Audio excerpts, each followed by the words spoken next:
नमस्कार दोस्तों, मेरे YouTube चैनल पर आपका स्वागत है। अक्टूबर का महीना त्योहारों का महीना है और अब जो सबसे नजदीक का त्योहार है वह है करवा चौथ। करवा चौथ का व्रत हर सुहागिन महिला करती है। यह सौभाग्य का प्रतीक होता है। 20 अक्टूबर रविवार को करवा का व्रत है।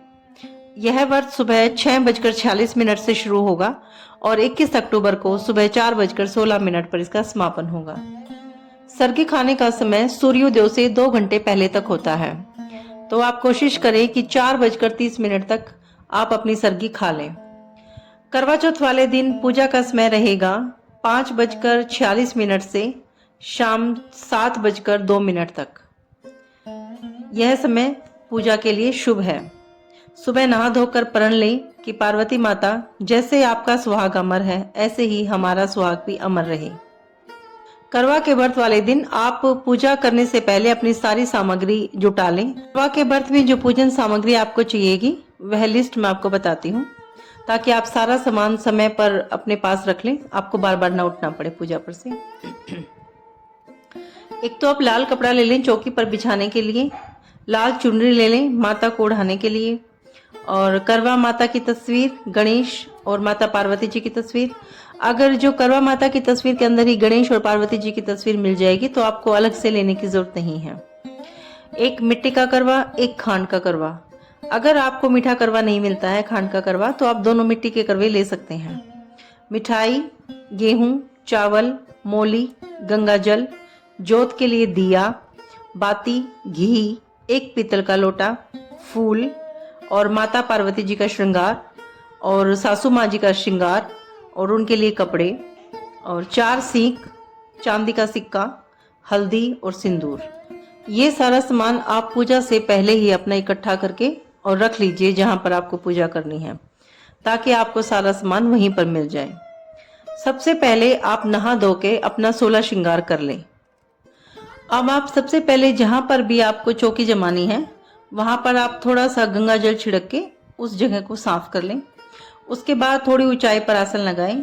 आसन लगाने के लिए लाल, पीला या हरा कपड़ा आप बिछा सकती हैं। अगर आपके पास नहीं है तो आप ऑरेंज कलर का या गेरुआ रंग का, इस टाइप का कपड़ा भी आप ले सकती हैं, लेकिन आपको काला, नीला और सफेद कपड़ा नहीं लेना है। उसके बाद आप थोड़े से चावल फैला दीजिए जहां पर आपको तस्वीरें रखनी है, ताकि जो तस्वीर है उनका आसन बन सके। तो थोड़े से हाथ से चावल फैला दीजिए। उसके बाद करवा माता जी की, गणेश जी की और पार्वती जी की प्रतिमा को आप स्थापित कर दीजिए।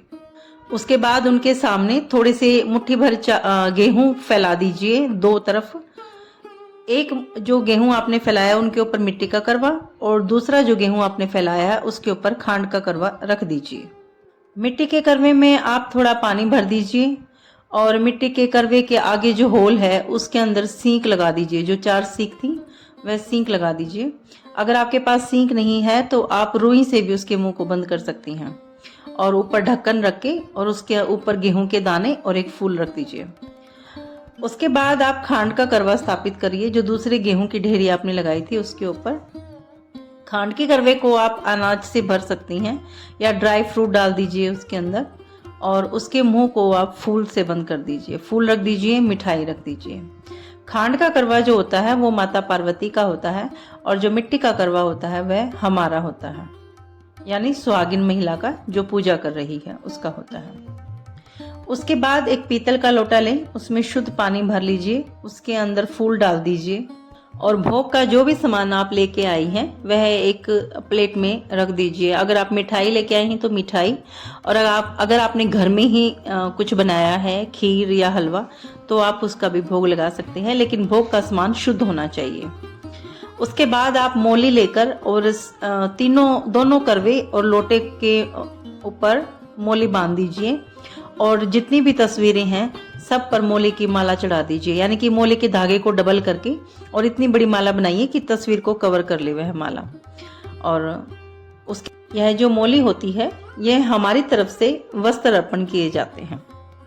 मिट्टी के करवे में आप चांदी का सिक्का डाल दीजिए। अगर आपके पास चांदी का सिक्का नहीं है तो आप चांदी का कोई भी गहना उसके अंदर डाल सकते हैं, क्योंकि हमें शाम को इसी करवे से अर्घ देना है और चांद को अगर अर्घ देते हैं तो हमें चांदी का कोई सामान हमारे पास होना जरूरी होता है।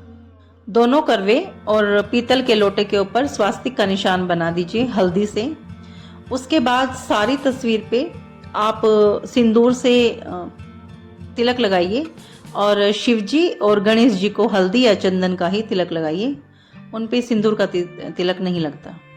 उसके बाद आप ज्योत प्रज्वलित कर दीजिए और गणेश जी को फूल, पार्वती जी गणेश जी करवा माता पे फूल चढ़ाएं और अपनी कहानी सुने। सबसे पहले आप कहानी सुनेंगे गणेश जी की, उसके बाद करवा माता की कहानी सुनेंगे, क्योंकि सबसे पहले गणेश जी की पूजा होती है। दोनों कहानियां अगर आप पूजा अकेले कर रही हैं तो आप करवा कैसे फेर सकती हैं, मैं आपको तरीका बताती हूँ। आप अपने दोनों हाथों से एक्स बनाएं, यानी कि क्रॉस करें अपने हाथों को, और दोनों हाथों में जो आपने करवा लिया है अब एक्स बनाने के बाद, उसके बाद आप दोनों करवों का स्थान बदल दें, यानी कि हाथों को सीधा कर ले। फिर उसके जब करवे का आप स्थान बदलेंगी तो जो पार्वती माता जी का यानी खांड का जो करवा था वह मिट्टी वाले करवे की जगह चला जाएगा और जहां मिट्टी का करवा था वहां पे खांड का करवा आ जाएगा। उसके बाद फिर आप दोबारा क्रॉस बनाएं और दोनों करवों का स्थान चेंज कर दें। ऐसा आप 7 बार करेंगी, इसे करवा फेरना कहते हैं। 7वीं बार में खांड का करवा मिट्टी के करवे के स्थान पर चला जाएगा और जो मिट्टी का करवा है वह खांड के करवे के स्थान पर चला जाएगा। उसके बाद माता पार्वती जी के माथे पर सिंदूर से आप 7 बार टिक्का करेंगे और उसके बाद उनके माथे से आप अपने हाथ में चुन्नी का पल्ला पकड़ेंगी और उनके माथे से 7 बार वह सिंदूर लेके अपने माथे पे लगाएंगी और हर बार बोलेंगी कि माँ, जैसे आपका सुहाग अमर है ऐसे ही हमारा सुहाग भी अमर रहे। अब आपकी पूजा पूरी हो जाएगी। आप उसके बाद अपने हाथ में जो आपके गेहूं के दाने बचे हुए थे, आप जो कहानी सुनते समय लोटे में गेहूं के दाने डाल रही थी, उसके बाद जो दाने आपके पास बच गए थे वह दाने आप अपनी चुन्नी के पल्ले में बांध लेंगी और जो पीतल के लोटे में जल था वह जल आप सूर्य देवता को अर्पण कर देंगी। तो यह थी पूजा की विधि। अगर आपको मेरी इन्फॉर्मेशन अच्छी लगती है तो आप मेरी वीडियो को लाइक करिए, शेयर करिए और मेरे चैनल को सब्सक्राइब करिए। धन्यवाद।